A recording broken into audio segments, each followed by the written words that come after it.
ओम नमो भगवते वासुदेवाय।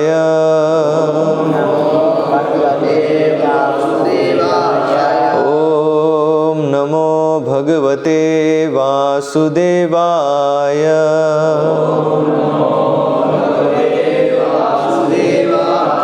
ओम नमो भगवते वासुदेवाय।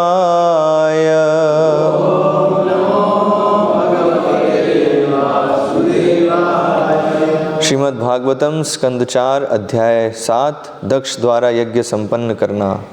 श्लोक क्रमांक 31। ब्रह्मा उवाच न एतत् स्वरूपं भवतः असौ पद अर्थ भेद ग्रहैः पुरुषः यावत् ईक्षेत् ज्ञानस्य च अर्थस्य गुणस्य च आश्रयः मायामयात् व्यतिरिक्तः मतः त्वं ब्रह्मोवाच नैतत्स्वरूपं भवतोऽसौ पदार्थ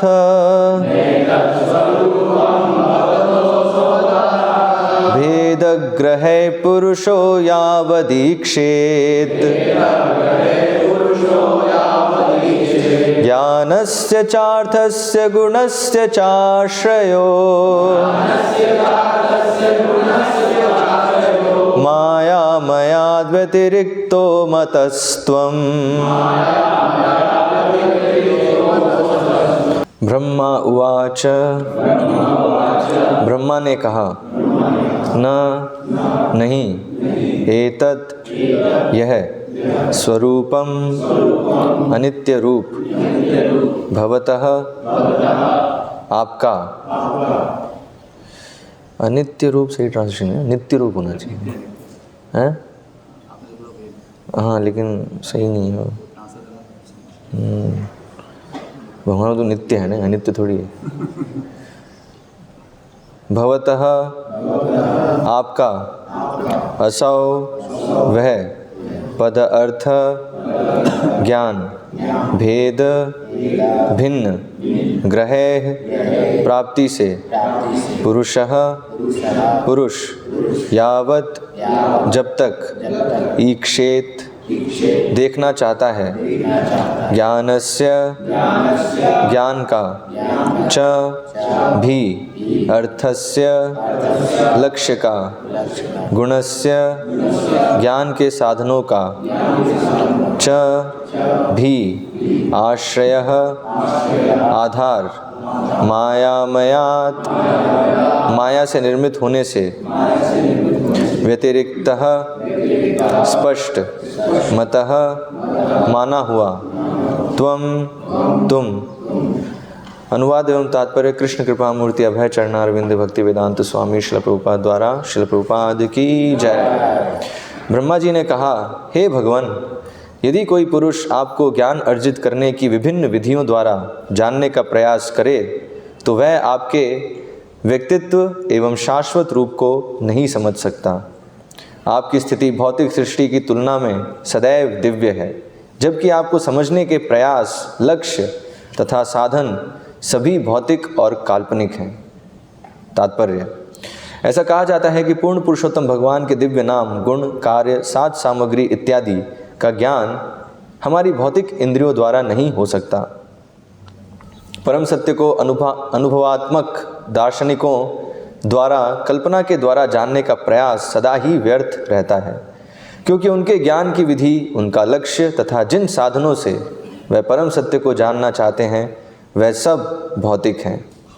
भगवान तो अप्राकृत हैं, अर्थात भौतिक जगत की सृष्टि के परे हैं।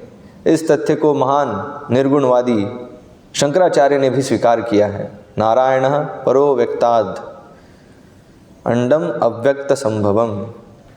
अव्यक्त अर्थात आदि भौतिक कारण प्राकट्य से परे है और भौतिक जगत का कारण है। चूँकि भगवान नारायण इस भौतिक जगत से परे हैं, अतः भौतिक विधि से इनका चिंतन नहीं किया जा सकता। मनुष्य को कृष्ण चेतना, कृष्ण भावना की दिव्य विधि द्वारा ही पूर्ण पुरुषोत्तम भगवान को समझना होगा। इसकी पुष्टि भगवद गीता में की गई है। भक्त्या माम अभिजानाति, केवल भक्ति से भगवान के दिव्य रूप को समझा जा सकता है। निर्गुणवादियों तथा सगुणवादियों में मुख्य अंतर यही है कि निर्गुणवादी अपनी सीमित चिंतन विधियों से श्री भगवान तक नहीं पहुंच पाते, जबकि भक्त लोग भगवान को प्रेमा भक्ति द्वारा प्रसन्न कर लेते हैं। सेवोन्मुखे ही भक्त की भक्ति के प्रति उन्मुखता से भगवान प्रकट होते हैं। यदि भौतिकतावादी पुरुषों के समक्ष भगवान खड़े भी हो जाएं, तो वह उन्हें नहीं समझ पाएंगे। अतः श्री कृष्ण ने भगवद गीता में ऐसे भौतिकतावादियों को मूढ़ कहकर उनकी भर्त्सना की है। मूढ़ का अर्थ है दुष्ट। गीता में कहा गया है, केवल दुष्ट ही श्री कृष्ण को सामान्य पुरुष मानते हैं। वे भगवान कृष्ण की स्थिति या उनकी दिव्य शक्तियों से परिचित नहीं होते। भगवान की दिव्य शक्तियों से अपरिचित होने से निर्गुणवादी व्यक्ति कृष्ण का उपहास करते हैं, जबकि भक्त लोग अपनी सेवा वृत्ति के कारण उन्हें श्री भगवान के रूप में जानते हैं।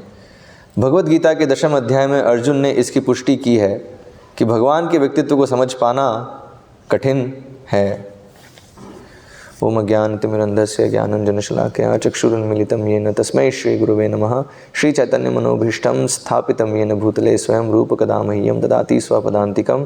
वन्देऽहं श्रीगुरोः श्रीयुतः पदकमलं श्रीगुरून् वैष्णवांश्च श्रीरूपं साग्रजातं सहगण रघुनाथान्वितं तं सजीवं साद्वैतं सावधूतं परिजनसहितं कृष्णचैतन्यदेवं श्रीराधाकृष्णपादान् सह गणललिता श्रीविशाखान्वितांश्च। नमः ओम विष्णुपादाय कृष्णप्रेष्ठाय भूतले श्रीमते भक्तिविकास स्वामिनिति नामिने। नमः ओम विष्णुपादाय कृष्णप्रेष्ठाय भूतले श्रीमते भक्तिवेदांत स्वामिनिति नामिने। नमस्ते सारस्वते देवे गौरवाणी प्रचारिणे निर्विशेष शून्यवादी पाश्चात्य देशतारिणे। जय श्री कृष्ण चैतन्य प्रभु नित्यानंद श्री अद्वैत गदाधर श्रीवासादि गौर भक्त वृंदा। हरे कृष्णा कृष्ण कृष्ण हरे हरे, हरे राम राम राम हरे हरे। तो यहाँ अभी हम देख रहे हैं भगवान विष्णु प्रकट हुए हैं दक्ष के यज्ञ समारोह में, और वहाँ पर अभी जैसे ही भगवान प्रकट हुए हैं तो सब एक एक करके प्रार्थना अर्पण कर रहे हैं। तो हमने देखा दक्ष प्रार्थना करते हैं, फिर रुद्र प्रार्थना करते हैं, सभी जितने भी देवी देवता हैं तो वो सब आके प्रार्थना कर रहे हैं। इस श्लोक में ब्रह्मा जी प्रार्थना कर रहे हैं, भगवान की स्तुति कर रहे हैं। तो भगवान की महिमा का वर्णन कर रहे हैं ब्रह्मा जी। तो ब्रह्मा जी बता रहे हैं कि भगवान आप इतने महान हैं कि किसी भी भौतिक विधि के द्वारा आपको समझा नहीं जा सकता। तो एक महान व्यक्ति का एक लक्षण होता है, उसे समझना बड़ा कठिन है। इसे तो महान है, उसकी क्रियाओं को, उसके विचारों को साधारण व्यक्ति नहीं समझ सकता। तो इसलिए हम देखते हैं भगवान कितने महान हैं। तो भगवान इतने महान हैं कि इस जगत का महान से महान व्यक्ति भी उनको अपनी बुद्धि से नहीं समझ सकता। तो यहाँ ब्रह्मा जी ये चीज़ कह रहे हैं ना। ब्रह्मा जी अब बताया, ब्रह्मा जी ब्रह्मांड के सबसे बुद्धिमान व्यक्ति हैं। कितने बुद्धिमान हैं? उनके एक सर नहीं है, 4 सर हैं एटलीस्ट इस ब्रह्मांड के, हमारे ब्रह्मांड के। बाकी कई ब्रह्मांड हैं वहाँ तो 10 सर, 100 सर, 1000 सर, लाखों सर वाले ब्रह्मा भी हैं। तो बताया है इवन वो जिनके लाखों सर हैं, जिन ब्रह्मा के, वो भी अपनी उन लाखों सरों की 100% कैपेसिटी से भी अगर वो अपनी बुद्धि दौड़ाएं तो भी वो भगवान को नहीं समझ सकते। तो यहाँ बताया, यदि कोई पुरुष आपको ज्ञान अर्जित करने की विभिन्न विधियों द्वारा जानने का प्रयास करे तो वह आपके व्यक्तित्व एवं शाश्वत रूप को नहीं समझ सकता। तो बताया भगवान के व्यक्तित्व को तो समझना और भी कठिन है। तो हम देखते हैं अधिकांश लोग तो भगवान एक व्यक्ति हैं ये भी नहीं समझ पाते, क्योंकि मुझे लगता है ऐसा कैसे हो सकता है, डाइजेस्ट नहीं हो पाता ये कि एक व्यक्ति कैसे हो सकता है कि ये सारी जो ये पूरा जो ब्रह्मांड है उसके पीछे एक व्यक्ति हो ही नहीं सकता है, संभव ही नहीं, इतना पावरफुल कैसे कोई हो सकता है। क्योंकि कारण क्या है, क्योंकि अभी तक ऐसा कोई इतना शक्तिशाली व्यक्ति देखा नहीं, अभी तक हमारे एक्सपीरियंस में नहीं है। तो ज्ञान अर्जित करने की विधि में क्या है, एक बहुत ही महत्वपूर्ण विधि है अनुभव है। व्यक्ति हमेशा अपने अनुभव से विश्लेषण करता है, और जब भी उसके सामने कोई ऐसी चीज़ आती है जो उसके अनुभव में नहीं है तो उसको वो तुरंत उसको खारिज कर देता है कि ये तो संभव ही नहीं है। लेकिन भगवान का व्यक्तित्व जो है वो इस जगत के जितने भी व्यक्तित्व हमने अनुभव किए हैं उससे बिल्कुल अलग है। कुछ समानता भी है, समानता भी है, लेकिन अलग भी है। तो इसलिए अब वो दोनों चीज़ बुद्धि से उसको समझ पाना बड़ा कठिन है। हाँ, एक्चुअली कठिन ही नहीं बताया, नामुमकिन है। यहाँ ब्रह्मा जी बता रहे हैं संभव ही नहीं है, क्योंकि आपकी स्थिति भौतिक सृष्टि की तुलना में सदैव दिव्य है, जबकि आपको समझने के प्रयास, लक्ष्य तथा साधन सभी भौतिक और काल्पनिक हैं। तो दरअसल ये जो भी भौतिक स्तर पे जो भी समझने का प्रयास है चीज़ों को, तो वो क्या है, हाँ बताएं यहाँ पे, कि वो काल्पनिक है। तो जब इसको समझते हैं ना कि काल्पनिक है, तो कई दार्शनिक इस निष्कर्ष पे आते हैं कि कुछ भी समझने का प्रयास बेकार है। क्योंकि अल्टीमेटली कुछ सब एक बहुत बड़ा भ्रम है, इट्स जस्ट अ ड्रीम, है ना। ये जो भौतिक जगत है क्या है, एक बहुत बड़ा, वो हम उसमें डिस्कस करते हैं वर्चुअल रियलिटी में, है ना। It's a big virtual reality. तो वर्चुअल रियलिटी पता नहीं आप लोग कंसेप्ट सुना हो या नहीं सुना हो, लेकिन उसमें ऐसा कंप्यूटर के माध्यम से एक जगत क्रिएट कर देते हैं जिसके अंदर आप जा सकते हो, और आपको लगेगा कि बिल्कुल सब जैसा आप चाहते हो वैसा वहाँ होगा, अगर आपका कंट्रोल है कंप्यूटर पे तो, वरना जिसका कंट्रोल है उसके अनुसार होगा, है ना। और आप उसके अंदर पहुँच गए तो आपको पूरा, आपको एक शरीर भी मिल जाएगा, आप इनफैक्ट पहचान भी कर सकते हो आपको क्या बनना है। मान लो आप अनुभव करना चाहते हो कि मैं रियल लाइफ में तो हीरो नहीं बन सका, लेकिन वहाँ हीरो ज़रूर बनूँ, हैं। तो सुपर पावर्स हो, है ना, कि जब चाहे तो उड़ सके, हैं। और इस पर एक मूवी बनी थी मैट्रिक्स, पता होगा ना, मैट्रिक्स में पूरी इसी पे आई थी कि रियल वर्ल्ड तो जो है वो उसमें तो कुछ और चल रहा है, लेकिन वो अपने आप को कंप्यूटर से कनेक्ट करके एक दूसरे ही जगत में चले जाते हैं जहाँ पे वो उड़ रहे हैं, लड़ाई कर रहे हैं, पता नहीं क्या क्या हो रहा है। हैं। तो जो कि रियलिटी में संभव नहीं है, लेकिन उधर उस जो कंप्यूटर के द्वारा बनाया हुआ जो वर्चुअल वर्ल्ड है उसके अंदर जाके वो सब चीज़ कर पा रहे हैं।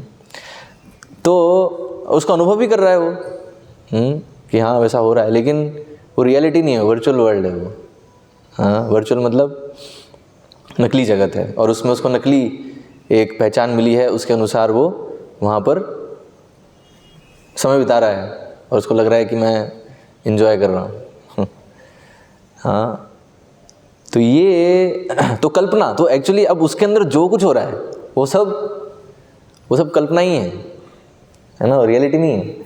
तो अभी वो उसके उस वर्चुअल वर्ल्ड में जाके, कंप्यूटर के द्वारा बना हुआ जगत है उसके अंदर जाके वो कोशिश करे असली जगत को समझने की, तो उसके लिए संभव है क्या, उस कैरेक्टर के लिए, है ना।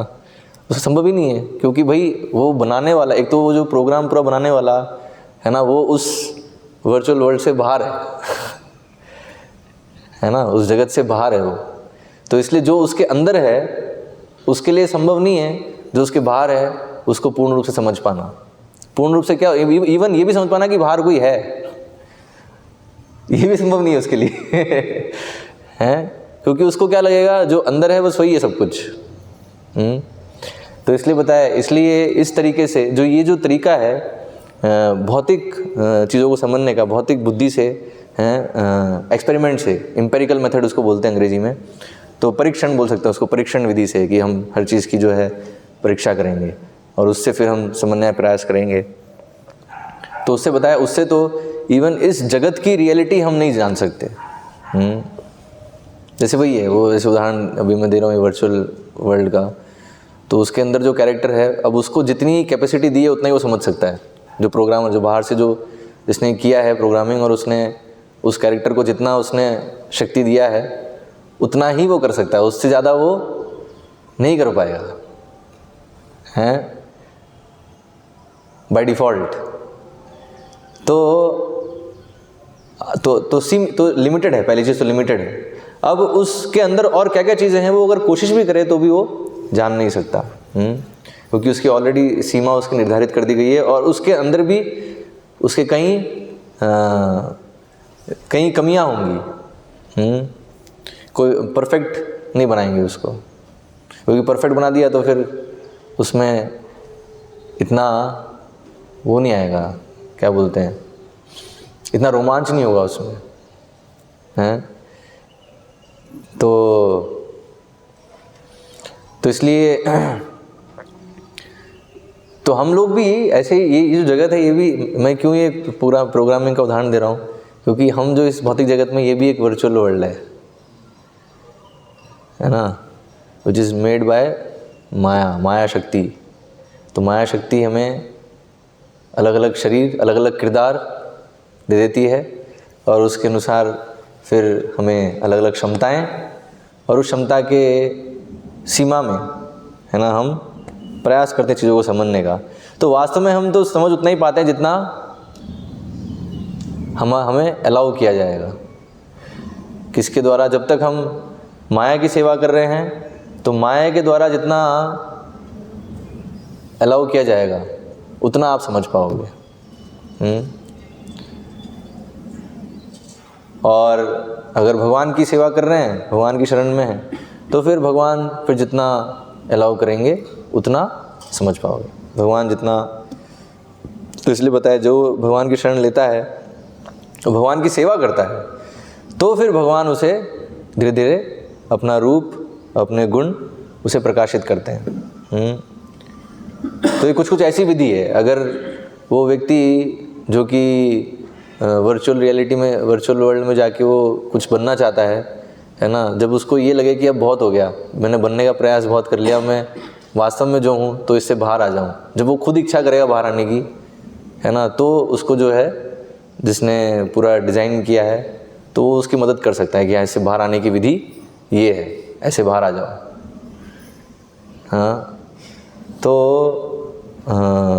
और बाहर आकर फिर वो जान सकता है, अच्छा ये बनाने वाला है, इसने बनाया है ये, और इसने ऐसे प्रोग्रामिंग करी है। बाहर आके वो सब चीज़ें समझ सकता है, लेकिन जब तक वो उसके अंदर घुसा हुआ है तब तक वो नहीं समझ पाएगा।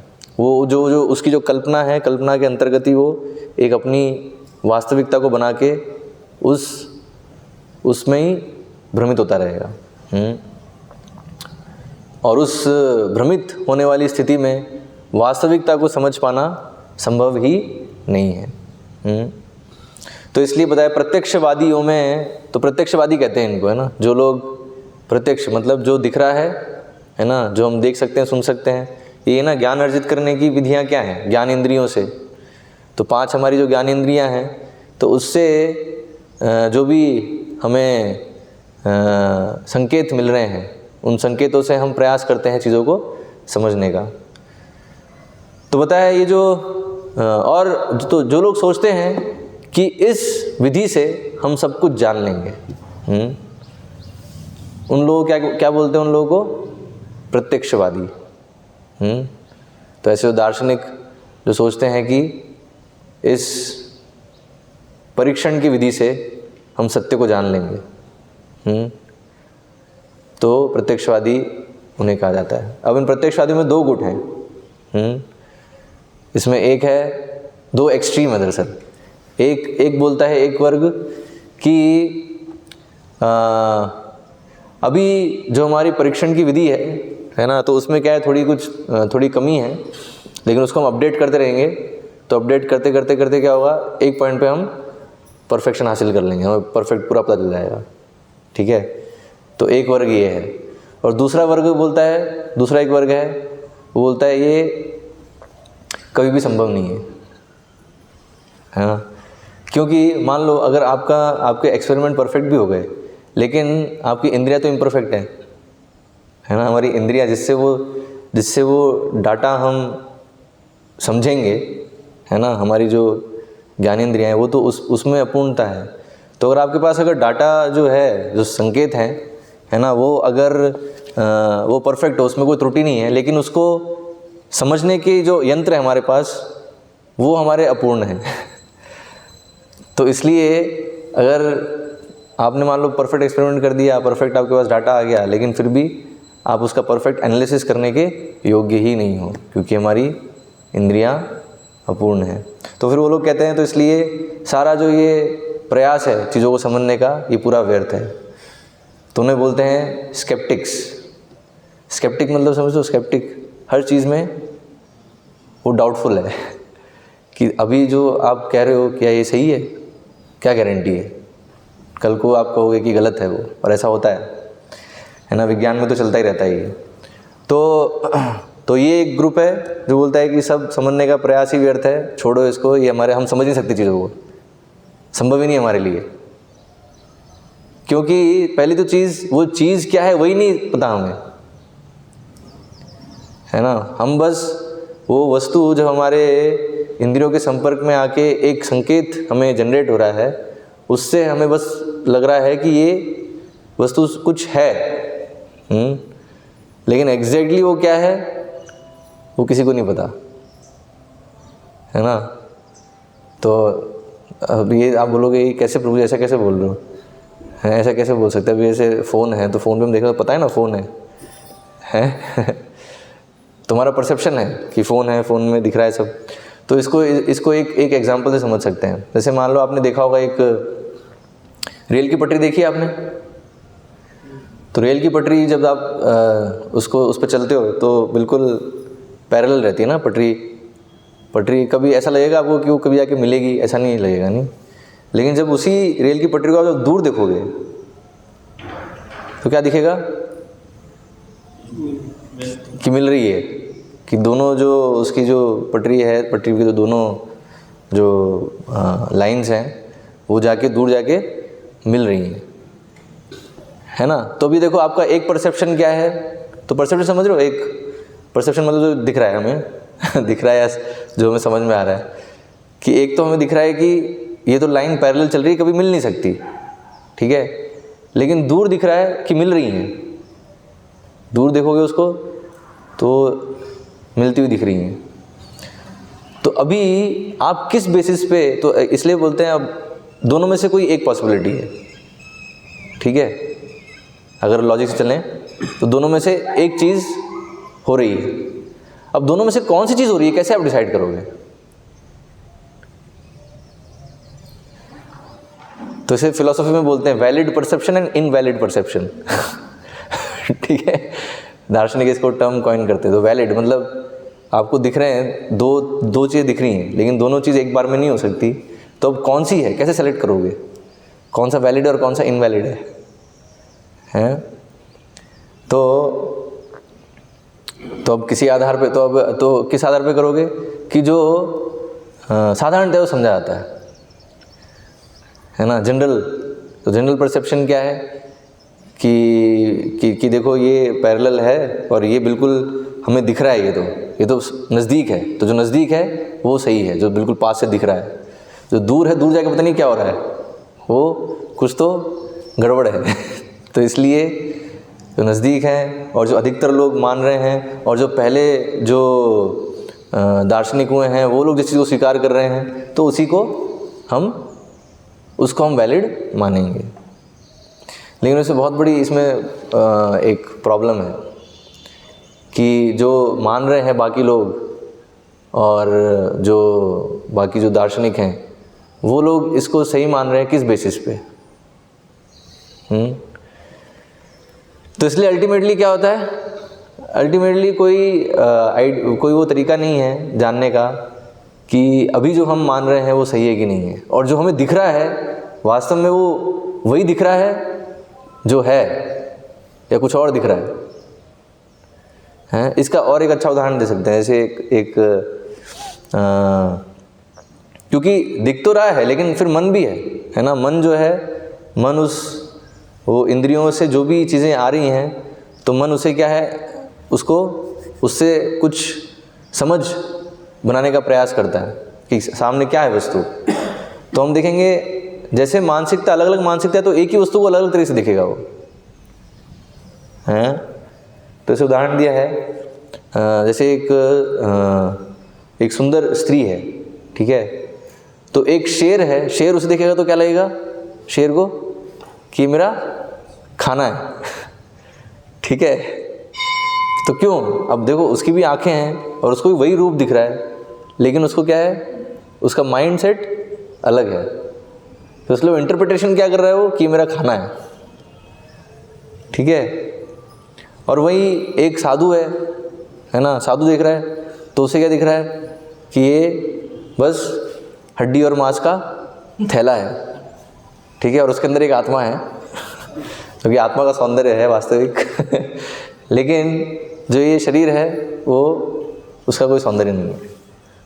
तो साधु ऐसे देख रहा है, क्यों, क्योंकि उसका माइंडसेट अलग है, उसका माइंडसेट शास्त्रों के अनुसार है ना, तो रियलिटी वो देख पा रहा है।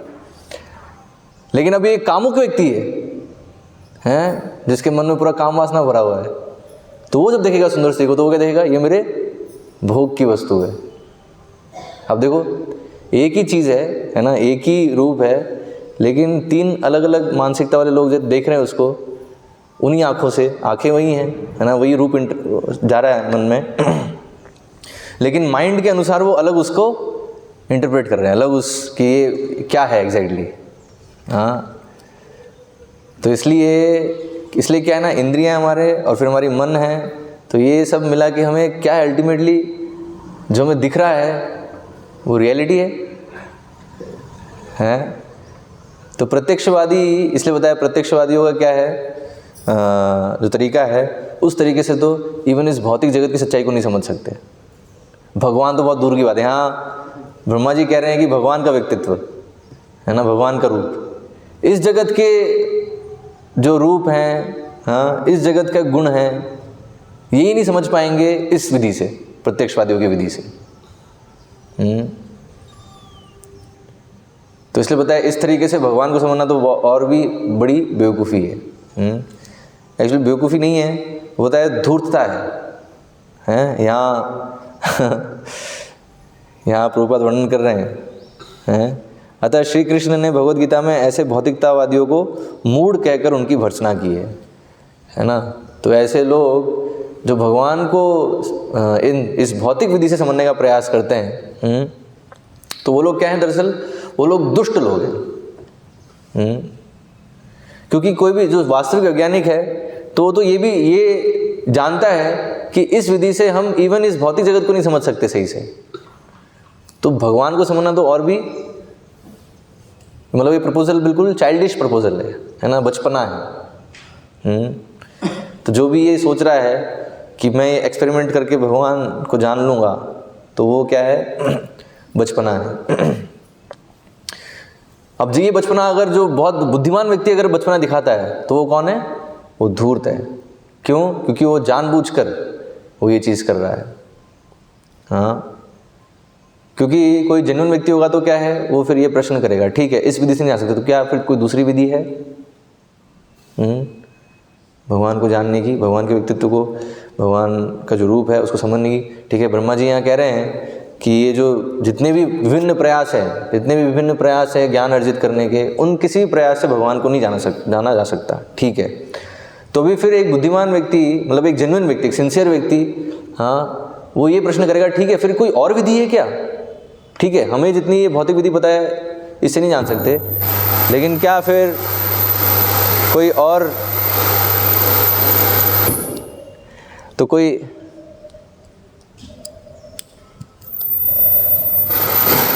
तो ये है भौतिक भौतिक विधियां हमेशा त्रुटिपूर्ण है।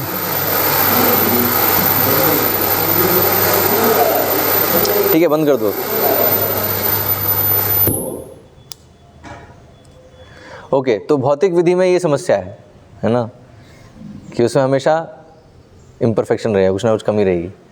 और कभी भी वो विधि जो है, वो उसके जो उपकरण हैं, है ना, वो देखो आप कुछ भी करोगे भौतिक विधि से, तो उसमें क्या है, उसमें इंस्ट्रूमेंट चाहिए, उपकरण चाहिए। और वो सारे उपकरण कभी भी खराब हो सकते हैं, जैसे अभी ये खराब हो रहा है ना। तो इसलिए आपका जो है प्रयास कभी भी एक्चुअली शुरुआत में ही फेल है। अब वो हो सकता है वो सोच रहा हो कि हाँ मैं सक्सेसफुल होऊंगा, लेकिन क्या होगा, या तो बीच रास्ते में या फिर अंत में उसे दिखेगा कि मैं अल्टीमेटली फेल हूँ। इस प्रयास से कुछ भी हम समझने का प्रयास करेंगे इस विधि से, हाँ वो फेलियर ही है। तो इसलिए एक बुद्धिमान व्यक्ति पूछेगा कि तो क्या तरीका है जानने का, फिर कोई और तरीका है?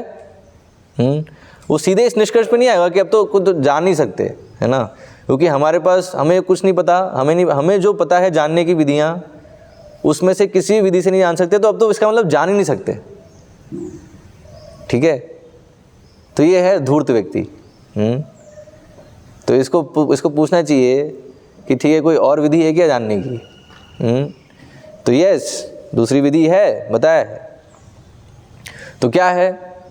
तो वो विधि यहाँ बताई है, सेवोन्मुखे ही जिह्वादौ स्वयमेव स्फुरत्यदा। तो भगवान को जाना जा सकता है भगवान की सेवा करके। इसलिए बताया, आप कितना ही भगवद गीता पढ़ लो, कितना ही भागवतम पढ़ लो, है ना, अगर सेवा नहीं कर रहे तो कुछ भी प्रकाशित नहीं होगा, हैं। इसलिए कई लोग बैठे हैं अभी भक्ति शास्त्री भक्ति वो सब कर रहे हैं, लेकिन उनको रियलाइजेशन ज़ीरो।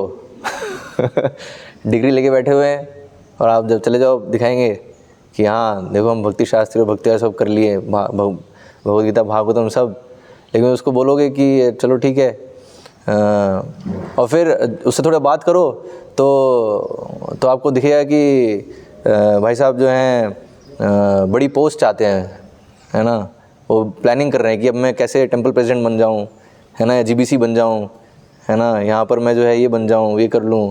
ये मैंने ये डिग्रियाँ इसलिए करी हैं, है ना, डिग्रियाँ भी इसलिए करी क्योंकि क्या आजकल टेंपल प्रेसिडेंट बनना है या कुछ करना है, बड़ा पद चाहिए, तो उसमें भक्ति शास्त्री मांगते हैं, तो इसलिए भक्ति शास्त्री कर ली हमने। तो अभी क्या रिलेशन है उसको, है ना, साक्षात्कार ज़ीरो है। तो इसलिए बताया, तो सेवा तो वही है, वो जैसे एकेडमिक्स में जैसे होता है, जैसे बच्चे स्कूल कॉलेज में ऐसे पढ़ते हैं, तो वैसे भगवद गीता भागवतम पढ़ोगे तो कुछ नहीं होने वाला, कुछ भी प्रकाशित नहीं होगा। इसलिए बताया, अगर सही में अगर समझना है शास्त्रों को, तो उसके लिए सेवा भाव होना बहुत ज़रूरी है। क्योंकि क्या कारण है कि व्यक्ति जो है ये जो तरीका है, मतलब उसके पास अभी जितने भी तरीके हैं समझने के, उससे वो समझ नहीं पा रहा है चीज़ों को। कारण क्या है? क्योंकि वो अहंकार में स्थित है, फॉल्स ईगो। और जैसे ही आत्मा फॉल्स ईगो के प्रभाव में आता है, अहंकार के प्रभाव में आ जाता है, तो तुरंत क्या होता है, वो तुरंत अपने आप को रियलिटी से, वास्तविकता से डिस्कनेक्ट कर देता है। वो मतलब वो वास्तविकता से कट हो जाता है वो, और फिर माया के प्रभाव में आके वो सारी कल्पना में ही पूरा जीवन व्यतीत करता है। तो इसलिए उसका पूरा जीवन कल्पनात्मक है, और उसके सारे तरीके समझने के वो सब कल्पनात्मक हो जाते हैं। तो इसलिए बताया, इसलिए सबसे पहली ट्रेनिंग क्या है, इस अहंकार से निकलो बाहर। तो बताया, जो व्यक्ति अहंकार में स्थित है, और ऐसे व्यक्ति को अगर वेदों का ज्ञान भी मिल जाएगा तो क्या करेगा, वो वेदों के लक्ष्य तक नहीं पहुंचेगा, वो उसको और मिसयूज़ करेगा। उसको वही इंद्रिय तृप्ति के लिए ही वो यूज़ करेगा। लेकिन अगर एक जो सेवोन्मुख है, उसको जब वेदों का ज्ञान मिलता है, तो उसको वो ज्ञान और साक्षात्कार कंबाइन होके, है ना, एक बहुत ही मतलब वो रियल चीज़, उसको फिर रियलिटी, उसको फिर वास्तविकता दिखती है। हाँ, तो वो इस जगत की वास्तविकता को भी देख पाता है, और भगवान के भी दिव्य रूप का साक्षात्कार उसे होता है। तो इसलिए बताया है। तो कभी कभी फिर ये प्रश्न आता है, फिर तो प्रभु जी फिर ये सब पढ़ने की जरूरत क्या है, फिर सेवा ही करते रहेंगे हम, है ना, तो भगवद गीता भागवतम क्यों पढ़ना है, तो सेवा ही करते हैं आप, तो बस सेवा बताओ हमें, हम सुबह से लेकर रात तक सेवा करते रहेंगे। वैसे अच्छा है अगर ऐसा कोई आ जाए तो, है ना, हाँ रियली में अगर इस भावना को मेंटेन कर सके जीवन भर तो बहुत बढ़िया है। लेकिन हमारे साथ प्रॉब्लम क्या है ना, हो सकता है एक दिन मेंटेन कर ले, 2 दिन, तीसरे दिन बोलेंगे कि आज तो थोड़ा जो है गैप चाहिए, है ना, आज थोड़ा प्रभु यार थोड़ा आज समय चाहिए, थोड़ा रेस्ट करना है। है ना। हमारी क्षमता नहीं है ऐसे इस प्रकार से कि हम बस सेवा में ही पूरे समय लगे रहें, क्योंकि वो अवस्था है आध्यात्मिक जगत में, आत्मा की अवस्था, मतलब आत्मा के स्तर पे आ गए तो फिर आ गया उस स्तर पे हैं। क्योंकि पता है वैकुंठ जाओगे तो वहाँ बैठ के गीता नहीं पढ़ोगे, है ना। वहाँ ऐसे नहीं है, वहाँ पता चला वहाँ अभी भगवान की लीला में है। और वहाँ जो भगवान के जो भक्त हैं, है ना, वो कुछ बोल रहे हैं कि अभी अरेंजमेंट करना है, और वहाँ बोले कि अभी मेरा जब बचा हुआ है, अभी मेरा, है ना, अभी मेरा जो है रीडिंग बचा हुआ है, तो वहाँ नहीं चलेगा, वहाँ तो सेवा ही है हैं। क्योंकि बताया जो पूरे सेवोन्मुख हैं, जो इस स्तर पे आ गए हैं कि हाँ 24 घंटे सेवा करने के लिए रेडी हैं, वो फिर जाते हैं वैकुंठ लोक। मतलब तो समझ लो आपका समय आ गया अभी, है ना। अब कुछ समय के लिए ठीक है इधर रहेंगे, और कभी भी भगवान बुला सकते हैं, है ना, जब इस स्तर पे आ गए तो। और जो लोग नहीं आए अभी इस स्तर पे, तो हम उसके लिए प्रयास कर रहे हैं, तो इसलिए फिर हमें फिर साधना भी हमारे लिए ज़रूरी है। तो इसलिए अभी हम जो भगवद गीता, भागवतम, प्रभुपाद की पुस्तकें सब पढ़ते हैं, तो वो क्या हमारी साधना का भाग है, ठीक है। तो वो भी सेवा है, वो भी सेवा के ही निमित्त हम पढ़ रहे हैं उसको। तो हम कोई बहुत बड़े स्कॉलर बनने के लिए या पंडित बनने के लिए नहीं पढ़ रहे, ठीक है। और कोई अगर ऐसे पढ़ रहा हो तो बहुत बड़े भ्रम में हैं। पंडित और ये सब आ जाए, वो अगर स्वाभाविक रूप से आता है तो ठीक है, वो भगवान की देन है, भगवान की गिफ्ट होगी तो ठीक है, भक्त उसको यूज़ कर लेगा सेवा में। लेकिन भक्त ऐसे नहीं है कि ये सब शास्त्र बस जो है इस हैं अपना पांडित्य दिखाने के लिए या बहुत बड़ा स्कॉलर बनने के लिए वो इसका अध्ययन कर रहा है। नहीं, हम इसका अध्ययन कर रहे हैं किस लिए? हाँ, भगवान को जानने के लिए। और भगवान की सेवा वही ये 24 घंटे सेवोन्मुख होने के लिए। हाँ, तो इसलिए बताया, तो इसलिए अभी तो हमें साधना करनी है, तो उसमें श्रवण कीर्तन, है ना, और ये तो श्रवण का ही एक्सटेंशन है ना, भगवद गीता और भागवतों को पढ़ना, और साथ ही साथ सेवा भी करना। और सेवा नहीं होगी तो बताया वो जो भी हम पढ़ रहे हैं वो कुछ समझ में नहीं आएगा, और जो भी समझ में आएगा तो गलत समझेंगे हैं। तो कई लोग हैं ऐसे जो प्रभुपाद की गीता पढ़ के उससे कुछ अलग ही, जैसे हम देखते हैं, है ना, Bhagavad Gita as it is use करके लोग उसको यूज़ करेंगे मोटिवेशनल स्पीकिंग में, है ना, मोटिवेशनल कोर्स करेंगे उससे कि हाँ अपना जो है तुम भी कर सकते हो तुम जो चाहो कर सकते हो, बस ठान लो, हैं, ठान लो और बस प्रयास करते रहो तो बिल्कुल हो जाएगा। तो अभी अब भगवद गीता में भगवान बता रहे हैं तो बिल्कुल ही उल्टी फिलॉसफी बता रहे हैं गीता से। तो गीता में तो भगवान बता रहे हैं कि जो जिसका जो गुण है उसके अनुसार वो कार्य करे। अब यहाँ पर जो मोटिवेशन स्पीकर है वो कभी गुण की बात नहीं करेगा कि भाई तुम्हारा गुण क्या है, तुमने जो गोल सेट किया है वो तुम्हारे गुण के अनुसार है, तो वो नहीं। तुम कुछ भी गोल सेट कर लो और उसके लिए प्रयास करो तो मिल जाएगा, हैं। तो आप देखो तो कैसे वो वही Bhagavad Gita as it is ही है, लेकिन उसको वो कैसे यूज़ कर रहा है किसी और चीज़ के लिए, किसी और पर्पज़ के लिए, हैं। तो ये होता है अगर सेवोन्मुख नहीं है तो, हैं। तो भोगोन्मुख व्यक्ति क्या करेगा, वो गीता को भी यूज़ कर लेगा अपने भोग के लिए। गीता फॉर मैनेजमेंट, है ना, गीता फॉर अलग अलग management tips from Gita and success, how to become successful. तो ऐसे करके अलग अलग सेमिनार दे देंगे, लेकिन किस लिए? सब जो गीता का जो उद्देश्य है उसके बिल्कुल विपरीत शिक्षा देने के लिए। और इसलिए बताया है, इसलिए हमें सुनना भी ऐसे व्यक्ति चाहिए जो सेवोन्मुख है ना। उससे सुनने से ही लाभ होगा, अर्थात हमें कुछ समझ में आएगा, कुछ साक्षात्कार होगा। लेकिन अगर हम एक भोगोन्मुख व्यक्ति से अगर सुन रहे हैं तो फिर क्या होगा, उसका उल्टा परिणाम होगा जितनी जो बची कुची थोड़ी भी श्रद्धा है वो भी नष्ट हो जाएगी, है ना, थोड़ी बहुत ही भक्ति होगी हृदय में वो भी नष्ट हो जाएगी, अगर एक भोगोन्मुख व्यक्ति से अगर हमने भगवद गीता भागवतम के विषय में सुना तो भगवान के विषय में, इसलिए बताया दुष्ट व्यक्ति से नहीं सुनना चाहिए। क्योंकि दुष्ट व्यक्ति तो यहाँ भगवान तो प्रभुपाद बता रहे हैं, तो ये जितने भी निराकारवादी हैं, निर्गुणवादी हैं, शंकराचार्य के अनुयायी, ये सब क्या है, दुष्ट लोग हैं। क्योंकि वो लोग क्या बोलते हैं कि भगवान का रूप नहीं है ही नहीं, रूप ही नहीं है, संभव ही नहीं है। बोलते हैं कैसे हो सकता है, वो सर्वव्यापी है, सर्वव्यापी उसका रूप कैसे हो सकता है।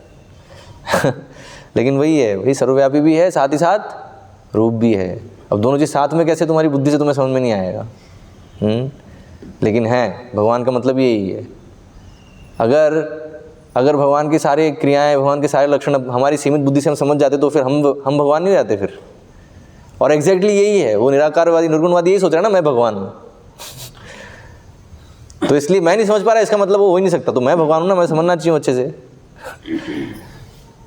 तो आप समझ रहे हो, तो इसलिए बड़े ही, इसलिए दुष्ट लोग हैं वो तो बिल्कुल दुष्ट है। तो भौतिकतावादी तो दुष्टों की दो श्रेणी है ना, प्रभुपाद कहते हैं रास्कल्स, फूल्स एंड रास्कल्स। तो दो वो हैं, तो एक तो क्या भौतिकतावादी, भौतिकतावादी मतलब जो पूरा भोग में लिप्त है, पूरा जो अपने इंद्रियों से इंद्रिय तृप्ति में लगा हुआ है, ठीक है, ऐसा व्यक्ति बोलेगा भगवान के बारे में। तो पहले उसको बोलना है कि ये तुम्हारी योग्यता क्या है भगवान के विषय में बोलने की, हैं? तो वो दुष्ट है, ऐसे दुष्ट से नहीं सुनना। फिर दूसरा दुष्ट कौन है? ये निर्गुणवादी, जिसको लगेगा कि आपको, उनको देख के लगेगा कि अरे ये तो साधु ही है, और सब प्रैक्टिसेस भी कर रहे हैं, तपस्या भी कर रहे हैं, सब कुछ है, लेकिन उससे पूछो उसकी क्या है फिलोसॉफी, उसकी समझ क्या है, समझ बोलेगा कि मैं ही भगवान हूँ, है ना, और कृष्ण का कोई रूप नहीं है। तो तुरंत समझ जाओ ये वो दुष्ट है। वो दिख रहा है साधु के वेश में, लेकिन है वो दुष्ट है, या तो ऐसे दुष्ट व्यक्ति से भी सुनने का कोई लाभ नहीं है। वो सर्प के जैसे हैं, मैं बताया तो, जैसे दूध है तो दूध पौष्टिक है, लेकिन अगर सर्प ने उसको छू लिया है अपने जिह्वा से तो वही दूध खाओ, दूध पियोगे आप, वो फिर लास्ट पीना होगा। है ना, उसके बाद दूध पीने लायक नहीं रहेंगे फिर, हैं? तो ऐसे ही बताया, ऐसे ही अगर दुष्ट व्यक्ति से अगर सुना भगवान के विषय में तो फिर भगवान के विषय में सुनने लायक नहीं रहोगे, फिर आपको अच्छा नहीं लगेगा। फिर आपको है ना, ऐसे व्यक्ति सुनने के बाद आपको जो भौतिकतावादी लोग हैं, है ना, वो सुनना अच्छा लगेगा। तो आप देखो, यही प्रभुपाद लिखते हैं भागवतम के प्रथम श्लोक के तात्पर्य में कि जो निर्गुणवाद है, जो ये शंकराचार्य की फिलॉसफी है, मायावाद, तो मायावाद से क्या है, मायावाद के कारण जो भौतिकतावाद है उसको बढ़ावा मिला है। जानते हो आप लोग ये चीज़ है कि मायावाद के कारण भौतिकतावाद को बढ़ावा मिला है। तो कैसे? क्योंकि जब व्यक्ति को आप बताओगे कि यार कोई रूप नहीं है, कुछ नहीं है, आकार नहीं है, कुछ नहीं है ना, और बस, और कोई वैरायटी नहीं है, ठीक है, फॉर्मलेस और बिल्कुल समान, है ना, कोई उसमें वैरायटी नहीं है, कोई बोलते ना, वैरायटी को कैसे बोलेंगे हिंदी में? विविधता नहीं है, ठीक है। क्योंकि पता है विविधता जो है वो माया है। मायावाद फिलोसफी क्या है? विविधता मतलब हमें ये विविधता दिख रही है, अलग अलग रूप दिख रहे हैं, ये क्या है? ये माया है। तो माया से जब परे जाओगे तो क्या है? ये अलग अलग कुछ नहीं है, सब एक है, हैं? तो सब एक है, ब्रह्म है, वो ब्रह्म है, वही तुम हो, वही मैं हूँ, हम सब ब्रह्म हैं और ब्रह्म ही भगवान है, ठीक है। तो ये फिलोसफी है। अभी जैसे उसको आप ये बताओगे तो बोलेगा यार ये पता नहीं कौन सी, जैसे एक सामान्य व्यक्ति को अगर बताओ ये, तो वो क्या बोलेगा? वो बोलेगा ये तो पता नहीं, कोई रूप नहीं, कुछ विविधता नहीं। भाई यहाँ पर ही मैं बेटर हूँ, यहीं पर बेहतर है, यहाँ इतनी विविधता, यहाँ पर मैं एंजॉय कर लूँगा ना, है ना, यहाँ पर ज़्यादा एंजॉयमेंट है। ये जो ब्रह्म बता रहे हैं, ब्रह्म, और इसमें क्या है? इसमें तो कुछ दिख नहीं रहा उसमें सब्सटेंशियल। है ना, क्योंकि पता है आप चाहे कितना बोल दो कि रूप नहीं, अल्टीमेटली तो लोग रूप से ही आकर्षित होते हैं। आप कितना ही बोल दो रूप नहीं है ना। एक युवक के सामने युवती आएगी तो वो वो आकर्षित होगा ही होगा। उसको बोल दो कि ये ना ये माया है तो नहीं, तो भी वो नहीं उसको रेजिस्ट नहीं कर पाएगा, वो फिर भी उससे आकर्षित होगा ही होगा। तो इसलिए बताया है। तो ये रूप नहीं है, रूप नहीं करके क्या है, जो रूप से, इस भौतिक रूपों से जो आसक्ति है, तो लोग उससे और आसक्त हो रहे हैं, उससे वो निकल नहीं पा रहे। क्योंकि व्यक्ति को लगेगा मैं विविधता में जीऊँ, विविधता ज़्यादा बेटर है, वैरायटी चाहिए मुझे। और तो ये तो कहावत भी है ना, variety is mother of enjoyment. तो जहाँ वैरायटी नहीं है वहाँ जाके क्या करूँगा मैं, हैं? तो इसलिए इधर ही बेटर है। तो इसलिए ये जो मायावाद है, मायावाद से क्या है, भौतिकतावाद को बढ़ावा। जैसे पता है दोनों कनेक्टेड है एक्चुअली। जो असुर हैं, आसुरिक प्रवृत्ति के हैं, है ना, जो बहुत ज़्यादा भोग करते हैं, भोग करके एंजॉय करना चाहते हैं, है ना, तो वो लोग क्या होता है, जब फ्रस्ट्रेट हो जाते हैं एंजॉयमेंट से, तो फिर बोलते हैं कि सब एक है, कुछ भी अलग नहीं है ना। और शांति, अब बस शांति चाहिए, बहुत एंजॉय करने का प्रयास किया, एंजॉय का परिणाम क्या मिला, एंजॉयमेंट का फ्रस्ट्रेशन की, परेशान हो गए हैं, अशांत हो गए पूरी तरीके से। तो अब बस शांति मिल जाए बस, हैं, मोक्ष, मुक्ति मिल जाए इस सब झंझट से, है ना। अपने भोग करने की प्रवृत्ति से वो सब झंझटों में फंसा, है ना। उसे लगा कि इन सब में मैं बहुत एंजॉय करूँगा, आई एम द एंजॉयर, मैं भोगता हूँ। तो वही फॉल्स ईगो, मिथ्या अहंकार। और उससे बढ़ के जब उसे बहुत फ्रस्ट्रेशन हो जाता है, बहुत अशांत हो जाता है, बहुत परेशान हो जाता है, तब फिर उसको ये मायावाद फिलॉसफी बहुत अच्छी लगती है। हाँ, क्योंकि अल्टीमेटली भावना तो वही है ना कि मैं भगवान हूँ, और ये फिलॉसफी ये बताती है ना, ये विश्वास दिलाती है कि हाँ आप ही भगवान हो एट द सेम टाइम। और आप जो है भगवान हो, और अभी आप नहीं समझ पा रहे हो, लेकिन जब माया से बाहर आओगे तो समझ जाओगे कि आप भगवान हो। ठीक है, तो ये असुरों को अच्छा लगता है ये सुनना, है, क्योंकि असुर हमेशा से यही है ना, या तो भोग या फिर त्याग, भोग त्याग, इसी में ऑस्किलेट करते रहते हैं। ठीक है, तो इसलिए बताया दुष्ट। तो इसलिए अधिकतर, इसलिए आपको देखो भोगी मिल जाए तो उसके दुष्ट, वो तो दुष्ट है ही, ठीक है। और अगर त्यागी मिल जाए तो उसके भी दुष्ट होने की संभावना है। तो इसलिए त्यागी में भी विश्लेषण कर लो, ये भाई दुष्ट है कि नहीं है, और फिर उसी से, तो जो दुष्ट नहीं है, जो भक्त है, उसी से हम सुने, और उसके मार्गदर्शन में जब हम भगवान की सेवा करेंगे तो हमें चीज़ समझ में आएंगी। इसलिए एक और चीज़ है कि अगर आपको तुरंत कोई चीज़ समझ में ना आए अभी, तो ज़्यादा परेशान नहीं होना चाहिए, ठीक है। धीरे धीरे आएगा समझ में, क्योंकि सब एक दिन में समझ में नहीं आने वाला हैं। और कई चीज़ें होंगी जो एक बार में आपने पहली बार सुनी, पहली बार पढ़ा प्रभुपाद की पुस्तक में, तो समझ में नहीं आया, ठीक है, तो उसे बार बार पढ़ो और सेवा करते रहो, तो क्या होगा, एक दिन एकदम से समझ में आएगा। मेरे ख्याल से ये साक्षात्कार सभी को है, जो भी भक्ति में बहुत समय से हैं कि शुरुआत में आया तो कुछ समझ में नहीं आ रहा था इतना, लेकिन धीरे धीरे समझ में आने लगा। और कई चीज़ें हैं जो पहले नहीं समझ में आ रही थी, लेकिन कुछ समय बाद सेवा करते करते एकदम से प्रकाशित हुआ। जैसे एक बार उदाहरण दिया है, भक्ति सरस्वती महाराज के पास एक व्यक्ति आया, है ना, बहुत मतलब बहुत ही क्वालिफाइड व्यक्ति था, बहुत डिग्री थी उसके पास। तो आके बोला मैं आपसे दीक्षा लेना चाहता हूँ, क्या दीक्षा मिलेगी मुझे? तो भक्ति सरस्वती महाराज ने कहा ठीक है दीक्षा मिलेगी, लेकिन पहले जाके बर्तन धो, है ना। एक्चुअली 2 इंसिडेंट बताएं, एक से तो बर्तन धुलवाए। हाँ, एक वो आया था कि मुझे प्रश्न है ना। तो भक्ति सरस्वती महाराज ने कहा ठीक है प्रश्न है, उसका उत्तर देंगे बाद में, लेकिन पहले जाके बर्तन साफ़ करो। तो वो गया, उसने बर्तन पूरे साफ़ करे, सब किया उसने, फिर बाद में आया तो फिर महाराज ने पूछा अच्छा कुछ प्रश्न है तुम्हारा? तो उसने कहा नहीं, उत्तर मिल गया मुझे। उसने फिर नहीं पूछा फिर प्रश्न।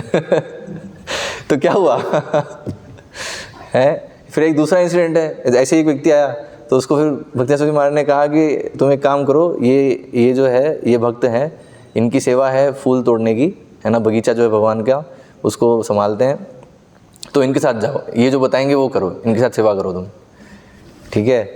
तो उसके साथ जाता है वो, और वो जो बताते हैं वैसा वो करता है। तो फिर वो भी फिर आके बोलता है तो अभी तुम्हारा कोई प्रश्न है, तो वो भी बोलता है नहीं अब मुझे क्लियर है सब। तो ये है ना, तो इसलिए बताया सेवोन्मुखे ही जिह्वादो स्वयमेव स्फुरतदा, सारी चीज़ें प्रकाशित हो जाती हैं अगर हम सेवोन्मुख होते हैं तो।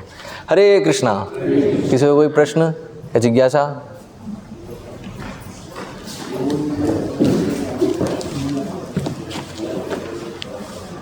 हरे कृष्णा। श्रील प्रभुपाद की जय, श्रीमद् भागवतम की जय।